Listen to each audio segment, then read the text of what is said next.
Captain Jake Morrison stood on the bridge of the USS Vengeance and watched the stars change from lines of light back to normal points as his ship dropped out of hyperspace. 3 years had passed since they left this part of the galaxy. 3 years of darkness and strange discoveries in the empty spaces between civilizations. Now they were coming home to find a war that had grown worse than anyone imagined. The bridge was quiet except for the soft hum of computers and life support systems. Jake looked around at his crew and saw faces that had aged beyond their years. Lieutenant Dan Cooper sat at the navigation controls with new scars on his hands from handling alien technology. Commander Lisa Hayes stood at the weapons station, with eyes that had seen too much. Dr. Amy Foster worked at her science console with the careful movements of someone who had learned that some knowledge came with a price. Jake turned to the main view screen and saw empty space ahead of them. Number ships, no signals. No signs of the busy trade routes that used to fill this sector with merchant vessels and passenger liners. The silence told him everything he needed to know about how the war was going. Dan, what do our sensors show? Jake asked his navigation officer. Dan looked at his instruments and frowned. Sir, I am picking up debris fields in 3 nearby systems. The composition matches human ship designs. There are also some energy signatures that look like Zephyrian crystal technology. Jake nodded slowly. The Zephyrians had been humanity's greatest threat when the Vengeance left for its secret mission. They were a race of living crystal beings who believed they were destined to rule the galaxy. Their technology was far ahead of anything humans had developed. Their ships could absorb energy weapons and turn that power back against their enemies. Their shields could deflect most projectile weapons. Their numbers seemed endless. Any friendly signals? Jake asked. Lisa checked her communications board and shook her head. Nothing on standard human frequencies. I'm detecting some automated distress beacons, but they are old, probably from battles that happened months ago. Jake felt a cold weight in his stomach. When they left 3 years ago, the war had been going badly, but humanity was still fighting. The major colonies were still intact. Earth was still safe. Now it looked like they might be returning to find nothing left to save. Amy, start a deep scan of this sector. I want to know what happened here. Dr. Foster began working at her console with practiced efficiency. The USS Vengeance had been upgraded with technology that no other human ship possessed. Technology they had found in the ruins of an ancient civilization that had died out millions of years before humans had even developed language. The sensors on their ship could detect things that normal instruments could never find. Jake, I am reading massive residual energy signatures throughout this region. The patterns match large-scale fleet engagements.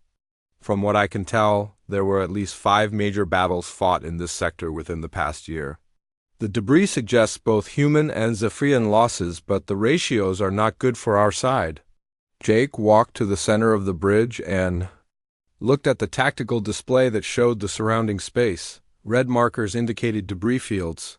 Yellow markers showed old battle sites.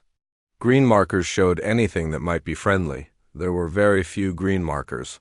Sir, Don said quietly, I am detecting something else. There is a faint signal coming from the Kepler system. It might be human, but it is very weak. Jake made his decision quickly. Set course for Kepler. Maximum speed, but keep us in stealth mode. I want to see what we are dealing with before anyone sees us. The USS Vengeance turned toward the Kepler system and began to accelerate. The ship moved with a silence that seemed impossible for something so large. During their time in the void spaces, they had learned to move like a ghost. They had learned to fight like a nightmare. They had learned things about warfare that the galaxy had forgotten. As they traveled toward Kepler, Jake thought about the mission that had taken them away from the war. Earth Command had sent them to investigate reports of ancient ruins in the void sectors, places where no star shone and no planets formed. Dark regions of space that most ships avoided because there was nothing there worth finding. They had found the ruins of the precursors. Massive structures that defied understanding. Technology that worked on principles that human science could barely comprehend. And something else. Something that was still active after millions of years of waiting in the darkness. The precursors had left behind weapons. Not just energy cannons or missile systems, but weapons that could manipulate the basic forces of reality. Weapons that could reach through shields as if they did not exist. Weapons that could destroy matter at the subatomic level. Weapons that required a price from those who used them. Jake touched the small device attached to his uniform. It looked like a simple communicator, but it was actually a fragment of precursor technology. All of his senior officers carried similar devices. They allowed the crew to interface directly with the ship's enhanced systems. They also connected each person to something vast and alien that slept in the darkness between galaxies. Approaching. The Kepler system, Don reported. I am detecting multiple energy sources. Some of them are definitely Zephyrian. Put it on screen, Jake ordered. The view screen changed to show the Kepler system in the distance. Even from this range, they could see the signs of an ongoing battle. Bright flashes of weapon fire. The slow movement of large ships in combat formation. The red glow of something burning in the void. Amy analysis, Jake said. Dr. Foster studied her readings carefully. I count approximately 200 Zephyrian ships in standard attack formation around the fourth planet. That would be New Denver colony. The planet appears to be under orbital bombardment. I am detecting a few human energy signatures, but they are weak and scattered. Jake felt anger building in his chest. New Denver was home to 3 million human colonists. Men, women, and children who had left Earth to build new lives on a world that promised freedom and opportunity. Now they were trapped on a planet being destroyed by an enemy that saw them as nothing more than insects to be eliminated. How long until we reach weapons range? Jake asked. At current speed, approximately 18 hours, Don replied. Take U.S. to battle stations but maintain stealth mode. I want everyone ready, but I do not want the Zephyrians to know we are coming until we are ready to show them what we learned in the darkness. Jake walked to his command chair and sat down slowly. Around him, his crew began preparing for battle with the quiet efficiency of people who had fought impossible odds before. They had spent 3 years learning to use weapons that defied the laws of physics. They had made contact with forces that existed beyond normal space and time. They had paid prices that would haunt them forever, but they had also become something more than human. Something that could stand against the forces that sought to crush humanity. Something that would soon remind the galaxy why the USS Vengeance had become the most feared ship in known space. The war was about to change forever. Admiral Crixthala stood in the command chamber of his flagship and watched the human colony burn beneath his fleet. The Crystal Dominion was the pride of the Zephyrian Empire, a massive warship that stretched for 2 kilometers and bristled with the most advanced weapons his people had ever created. Around him, 200 other ships formed a perfect sphere of destruction around the planet called New Denver. The Admiral's crystalline body glowed with satisfaction as he observed the orbital bombardment. Each pulse of energy from his ships struck the planet's surface and created new craters where human settlements used to exist. The defensive shields around the major cities had fallen 3 days ago. Now his forces were systematically destroying everything that humans had built on this world. Status report, Crixthala commanded in the harmonic language of his people. His words created vibrations that traveled through the crystal structure of his ship and reached every crew member instantly. Subadmiral Thalfic approached with data flowing across the crystalline tablet he carried. The human ground forces have retreated to the mountain complexes in the northern continent. Our scanning indicates approximately 2 million survivors hiding in underground facilities. Surface resistance has been eliminated.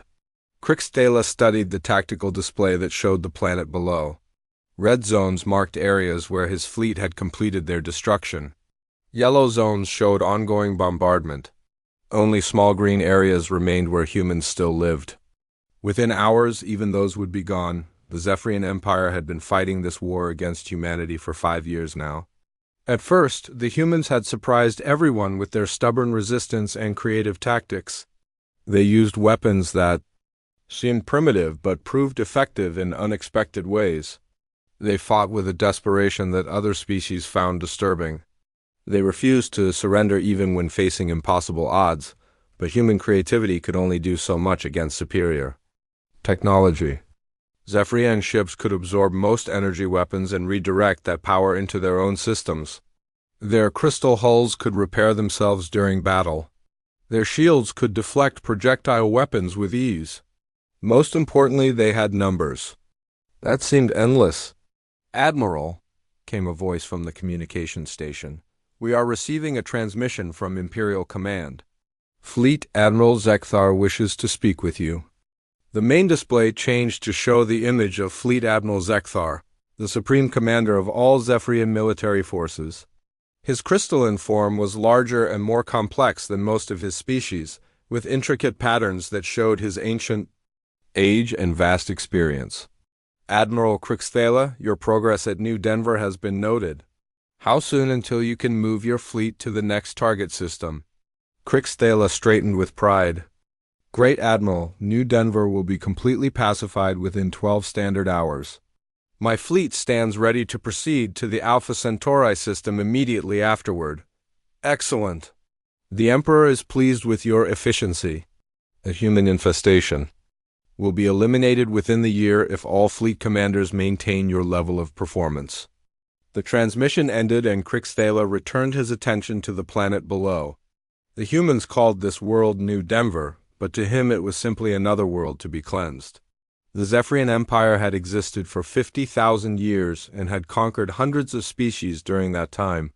Humans were just the latest in a long line of inferior races that had dared to challenge Zephyrian supremacy. What made humans particularly annoying was their refusal to accept the natural order. Most species surrendered when they realized they could not win. They accepted Zephyrian rule and found their place in the Empire as servant races. But humans kept fighting even when logic said they should give up. They kept building new weapons and developing new tactics. They kept hoping for some miracle that would save them. "Sir," came an urgent voice from the sensor station, "I am detecting an anomaly at the edge of the system." Crixthala turned toward the young officer who had spoken. "Explain." "There is a massive energy signature appearing on our long-range sensors. The pattern is unlike anything in our database. It appears to be a single ship, but the readings suggest something much larger than any known human vessel." The Admiral moved to the sensor station and studied the data for himself. The energy signature was indeed massive, far beyond anything that humans should be capable of producing. But the configuration was definitely artificial. A ship of some kind was approaching their position. "Distance and time to arrival," Crixthala demanded. "Approximately 6 light hours away and closing at high speed. Based on current velocity, it will reach the outer system in 18 standard hours." Crixthala considered the possibilities. It could be a new type of human warship. Perhaps they had finally developed something that could challenge Zephyrian technology. Or it might be another species interfering in the war. Several galactic powers had expressed concern about the Empire's expansion, but none had been willing to take direct action. "Continue monitoring the approaching vessel. Alert me immediately if its course or speed changes.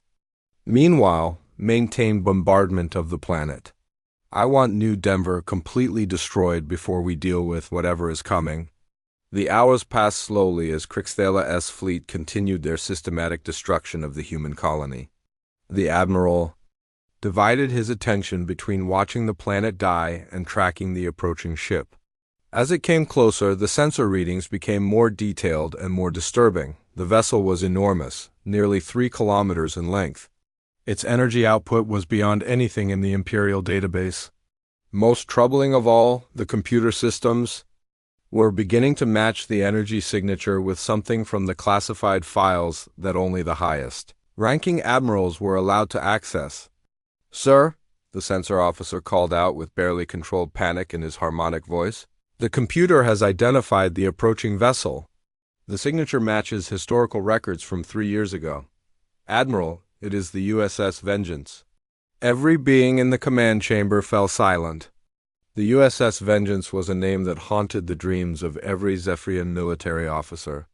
3 years ago, that single human ship had appeared without warning and destroyed an entire battle group of 47 Imperial vessels. The attack had been so sudden and so devastating that no one had understood how it was possible.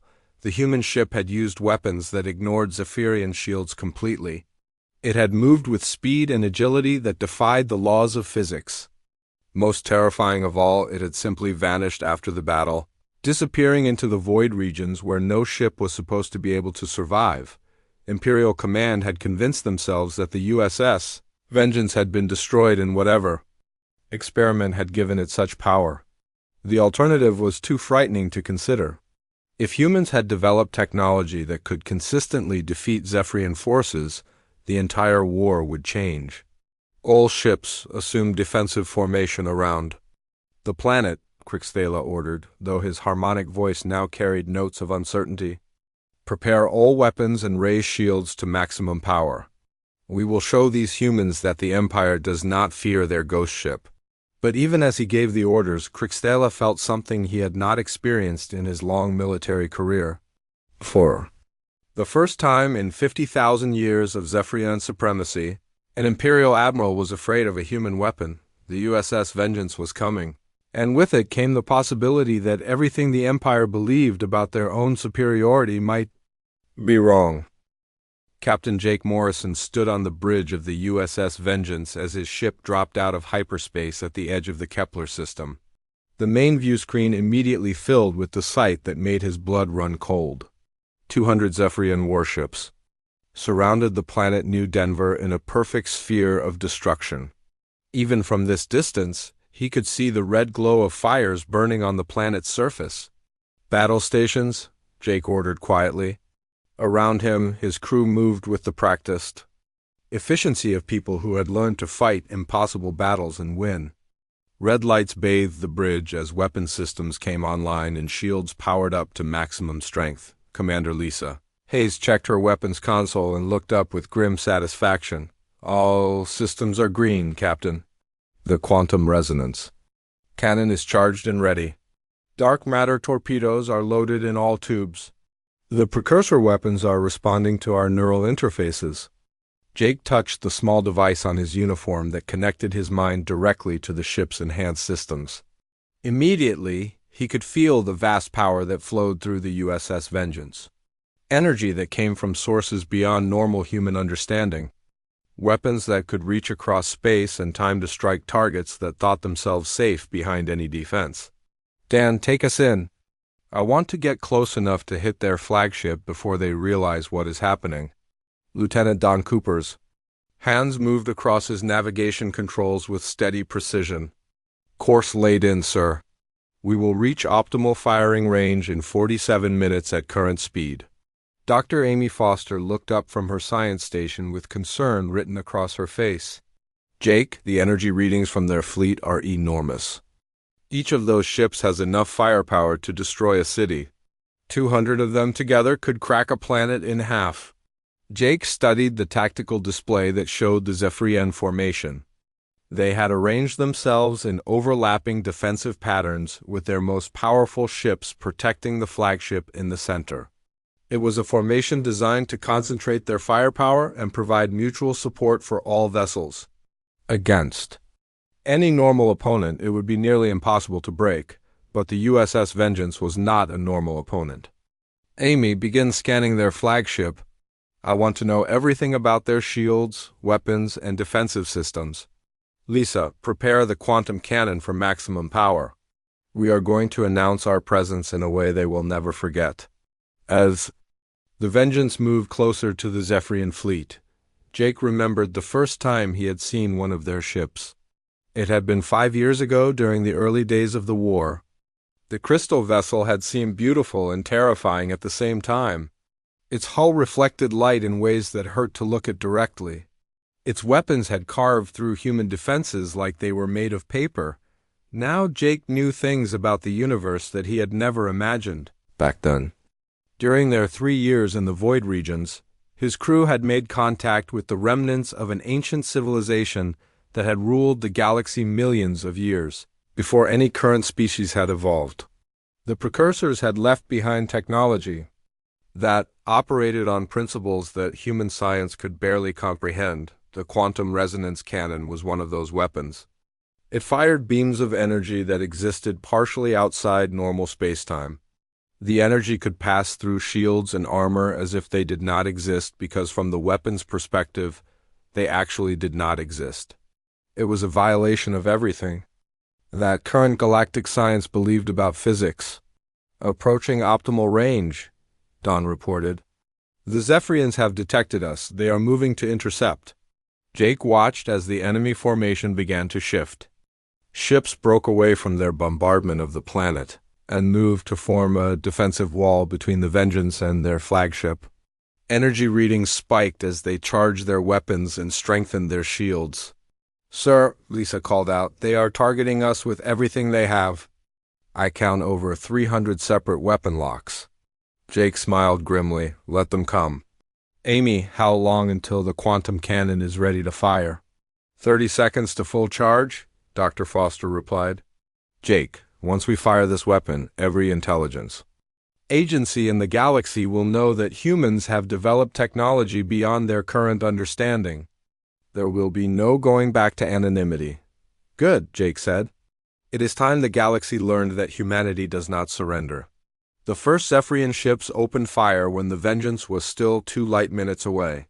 Beams of crystalline energy reached across space toward the human vessel with enough power to vaporize a normal warship.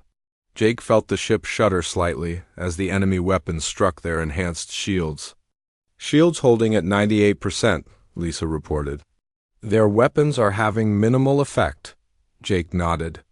The Vengeance had been rebuilt using precursor shield technology that could absorb and redirect energy in ways that seemed impossible. The harder the Zephyrians hit them, the stronger their defenses became. "Quantum cannon at full charge," Amy announced. "Target locked on the Crystal Dominion." Jake took a deep breath and gave the order that would change the course of galactic history. "Fire." The quantum resonance cannon unleashed a beam of pure energy that existed in multiple dimensions simultaneously. On the view screen, it appeared as a column of brilliant white light that stretched from the Vengeance to the Zephyrian flagship in an instant. The beam passed through 3 layers of escort ships without touching them, passed through the Crystal Dominion's shields as if they were not there, and struck the massive vessel directly. For a moment, nothing seemed to happen. Then the Crystal Dominion simply ceased to exist. The enormous warship vanished in a flash of light that could be seen from the surface of New Denver, where Admiral Crixthala's flagship had been. There was now only empty space and expanding debris. Silence filled the communications channels as every ship in both fleets tried to comprehend what they had just witnessed. The most advanced shields in the Zephyrian Empire had been completely useless against a human weapon. The flagship that had led the conquest of dozens of worlds had been destroyed in a single shot. "All ships, this is the USS Vengeance," Jake broadcast on all frequencies. "You have 1 chance to withdraw from this system. Leave now and you will be allowed to retreat. Continue your attack on human civilians and you will share the fate of your flagship." The response came quickly. Sub-Admiral Nalthik, now in command of the surviving Zephyrian forces, sent a reply filled with rage and disbelief. "Impossible. Human weapons cannot penetrate Imperial shields. This must be some kind of trick." Jake's reply was calm and cold. "No trick, no deception. Just the reality that humanity has evolved beyond your understanding. You have 10 minutes to begin your withdrawal." Instead of retreating, the Zephyrian fleet attacked with desperate fury. Nearly 200 warships converged on the Vengeance, firing every weapon they possessed. The space around the human ship filled with energy beams, plasma torpedoes, and exotic matter projectiles. The USS Vengeance responded with weapons that defied every law of physics that the galaxy thought it understood. Dark matter torpedoes phased through enemy hulls and exploded from within. Gravitational pulse cannons created localized black holes that crushed ships into singular points.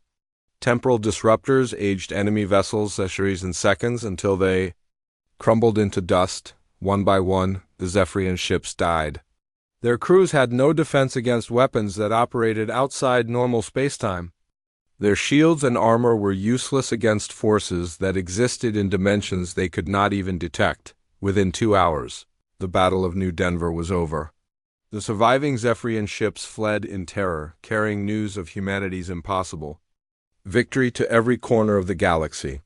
The USS Vengeance had lived up to its legend and proven that humans could stand against any enemy, but Jake Morrison knew that this victory would come with a price that the galaxy was not yet ready to understand. 3 weeks after the Battle of New Denver, Captain Jake Morrison found himself standing in the conference room of Titan Station, humanity's most advanced research facility orbiting Saturn. The room was filled with the most important people in human space, all of them looking at him with expressions that mixed awe, fear, and desperate hope. Ambassador Paul Richards, humanity's chief representative to the Galactic Council, sat at the head of the long table with data tablets spread before him. His face showed the strain of dealing with dozens of alien species who were all demanding answers about human weapons technology. "Jake, we need to talk about what you found out there," Paul said quietly. "The galaxy is in chaos. Half the species are begging us for protection agreements. The other half are threatening to form an alliance against humanity because they think we have become too dangerous." Jake looked around the table at the assembled leaders. General Carl Brooks from Earth Defense Command sat with his arms crossed and a grim expression. Dr. Helen Parker, the head of Human Science Council, had her hands folded and was staring at the holographic display in the center of the table.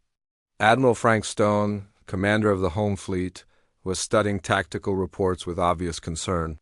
"What exactly do they want to know?" Jake asked.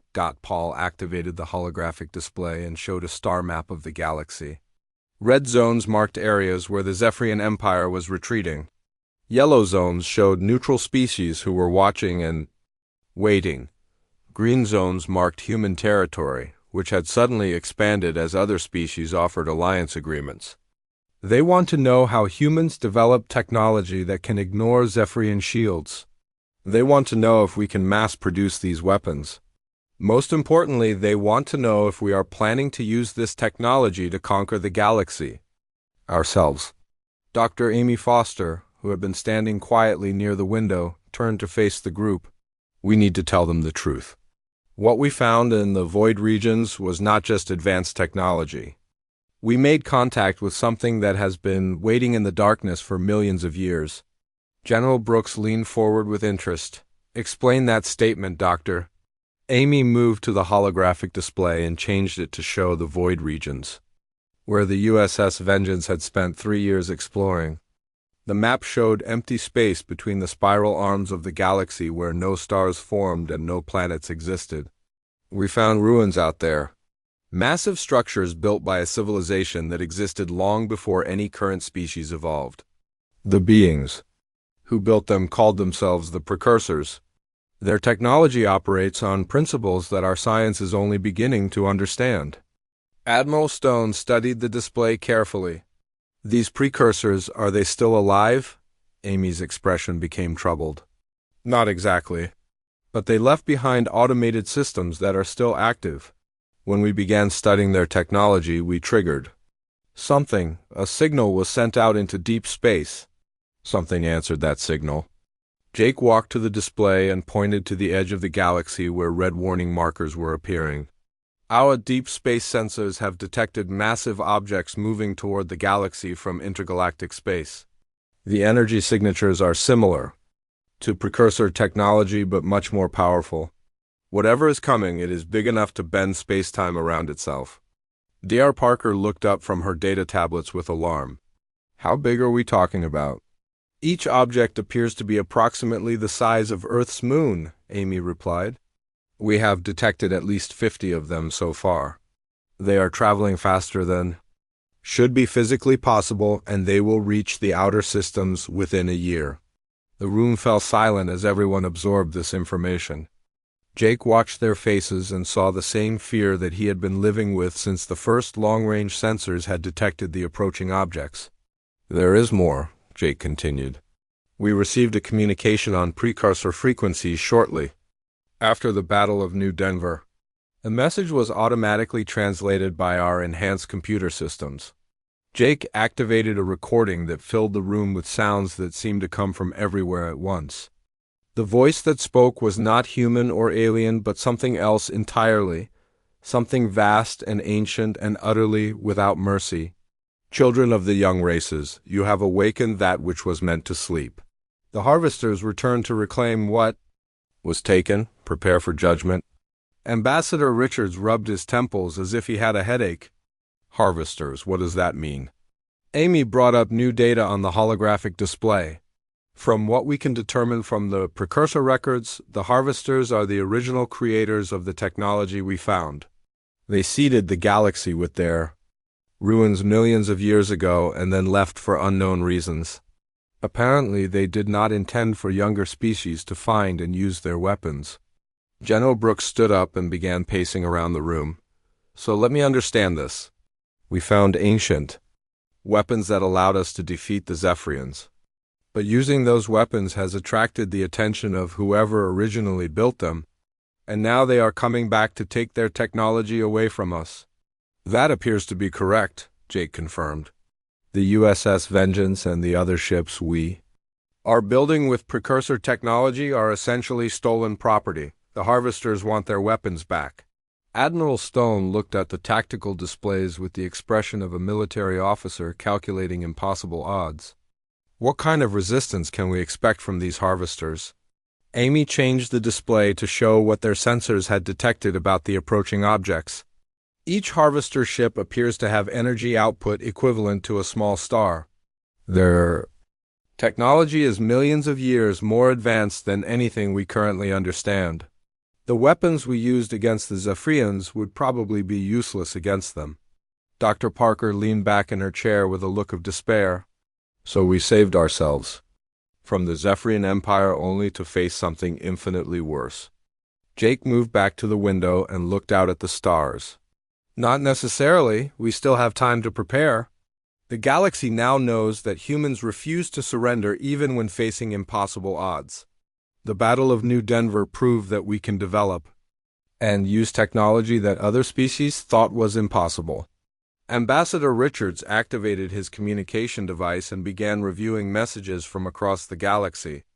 "We are receiving requests for alliance from over 30 different species. The Altarian Federation wants to combine their manufacturing capabilities with our technology. The Centauri Republic is offering their entire fleet for joint defense operations. Even some Zephyrian commanders are requesting ceasefire agreements so they can help fight the harvesters." General Brooks stopped pacing and looked at Jake with growing determination. "How many ships like the Vengeance can we build before the harvesters arrive?" "With the combined industrial capacity of every allied species working together, we might be able to build 50 ships with precursor weapon systems," Amy replied. "But we are still learning how the technology works. Each ship might have different capabilities depending on which precursor systems we can successfully integrate." Jake turned back to face the group. "Then we build as many ships as we can. We share the technology with any species willing to fight alongside us. We prepare every defense we can imagine and some that we cannot imagine yet." Admiral Stone nodded approvingly. The USS Vengeance became the most feared ship in the galaxy because it represented something that no one thought was possible. Human determination backed by superior technology. "We need to create an entire fleet of ships that represent the same thing." Jake looked around the room at the faces of humanity's leaders and saw the same expression that he had seen on his crew during their darkest moments in the void regions. Fear mixed with determination. Despair balanced by hope. The knowledge that they faced something terrible combined with the absolute refusal to give up without a fight. The USS Vengeance had earned its legend by proving that humans could stand against any enemy. Now that legend would face its ultimate test against forces that had ruled the galaxy when Earth was nothing but cosmic dust. The harvesters were coming. but humanity would be ready. 1 year after the Battle of New Denver, Captain Jake Morrison stood on the bridge of the USS Vengeance and watched the largest fleet in galactic history prepare for the most important battle ever fought. Through the viewscreen he could see hundreds of ships from dozens of different species all moving into formation around the massive space station that humanity had built at the edge of the galaxy. The station was called Unity Base, and it represented something that no one had thought possible before the Harvester threat appeared. Humans worked alongside Zephyrians to install quantum weapon systems. Altarian engineers shared technical data with Centauri scientists. Even the proud Andromedans had sent their most advanced warships to join the defense fleet. Commander Lisa Hayes approached with a status report in her hands. "Jake, the final ship counts are in. We have managed to build 23 vessels with precursor weapons technology. Another 300 ships are equipped with enhanced versions of conventional weapons based on what we learned from the ancient ruins." Jake nodded as he studied the tactical display that showed their defensive formation. It was not nearly enough firepower to stop 50 moon-sized Harvester ships, but it was more than anyone had thought possible when they started this project. Dr. Amy Foster looked up from her science station with concern written across her face. "The Harvester fleet has reached the outer sensor perimeter. They will be here in 6 hours. The energy readings are beyond anything we have ever measured. Each of their ships is putting out more power than our entire sun." Jake touched the precursor device on his uniform and felt the familiar connection to the vast technologies that his ship carried. Over the past year, he had learned to interface more completely with the ancient systems. The process was changing him in ways that he did not fully understand, but it also gave him access to knowledge that no human had ever possessed. "Any response to our communication attempts?" Jake asked. Lisa shook her head. "Nothing. We have been broadcasting on all frequencies for the past week. The Harvesters are not interested in talking." Jake was not surprised. The few precursor records they had been able to translate suggested that the Harvesters viewed younger species the same way that humans viewed insects. Useful, perhaps, but not worthy of conversation. "Sir," called Lieutenant Dan Cooper from the navigation station, "I am receiving a priority message from Admiral Stone on the flagship Defiance." The main view screen changed to show Admiral Frank Stone standing on the bridge of humanity's second precursor-enhanced warship. Behind him, Jake could see the bridge crew working with the intense focus of people who knew they were about to fight for the survival of their entire civilization. "Jake, all fleet commanders are reporting ready status. The Zephyrian battle groups have taken position on our left flank. The Altarian squadrons are holding the right side. The mixed species reserves are positioned behind the main battle line." Jake looked at the fleet formation display and felt a mixture of pride and sadness. These ships represented the best that galactic civilization could produce.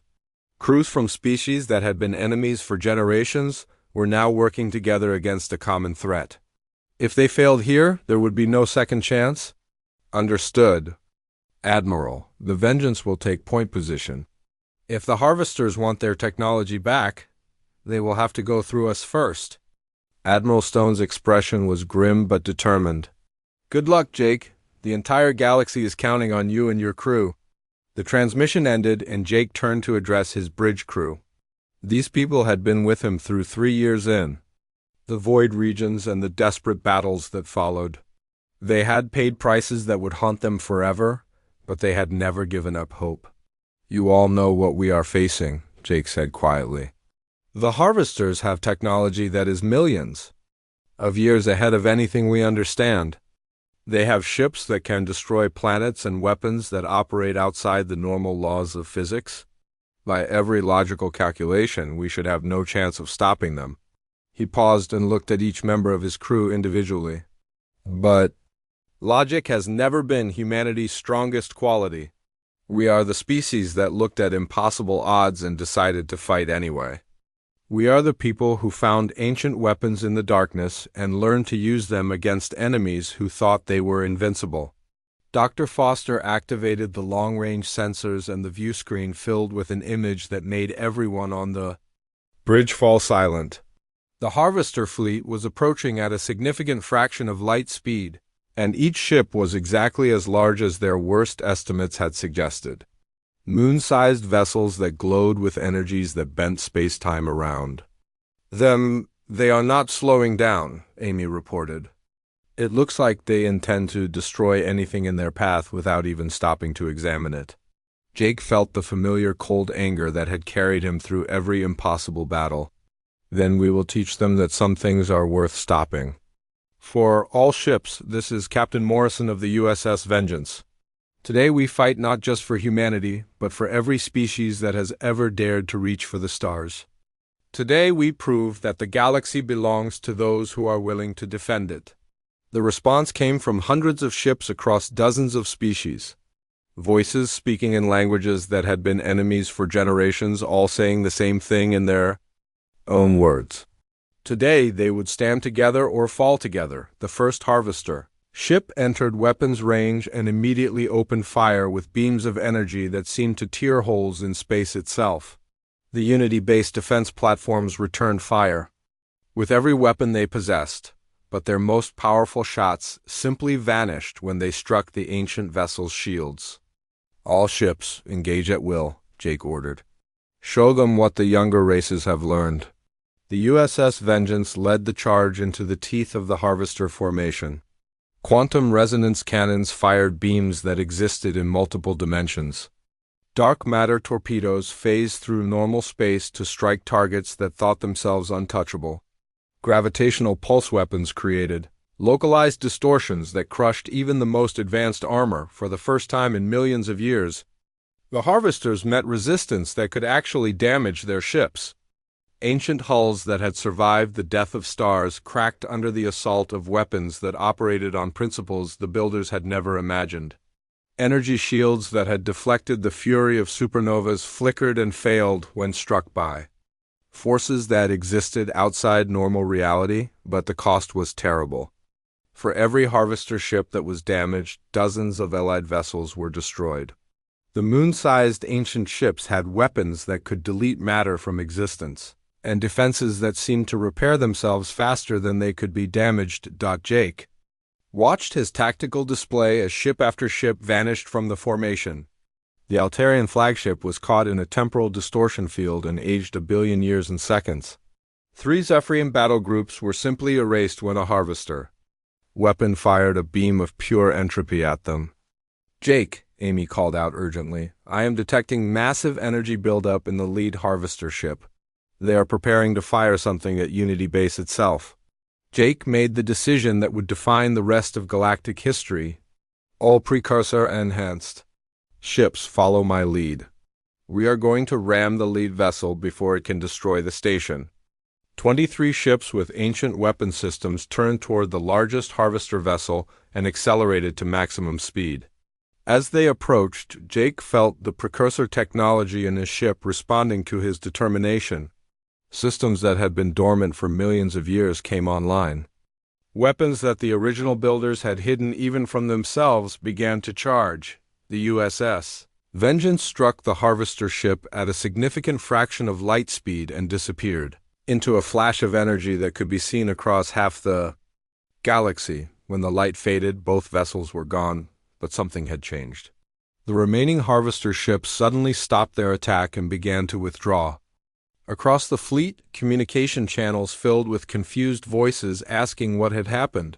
Dr. Foster on the surviving command ship provided the answer. The precursor devices on the enhanced ships interfaced with the Harvester technology when they made contact. The ancient systems recognized each other and initiated some kind of shutdown protocol. The Harvesters are retreating back to intergalactic space. The Battle of Unity Base was over. The galaxy had been saved, but at a cost that would be remembered forever. The USS Vengeance and its crew had become more than a legend. They had become the symbol of what all species could accomplish when they refused to surrender to impossible odds. In the years that followed, the galaxy would change in ways that no one could have predicted. The alliance forged in the face of Extinction would grow into a new galactic civilization based on cooperation rather than conquest. The technology recovered from the ancient ruins would lead to advances that lifted every species to new heights of achievement. And in the deepest archives of human space, the story of the USS Vengeance would be preserved as a reminder that sometimes the most feared weapon in the galaxy is not a ship or a gun, but the absolute refusal to give up hope even when facing the impossible.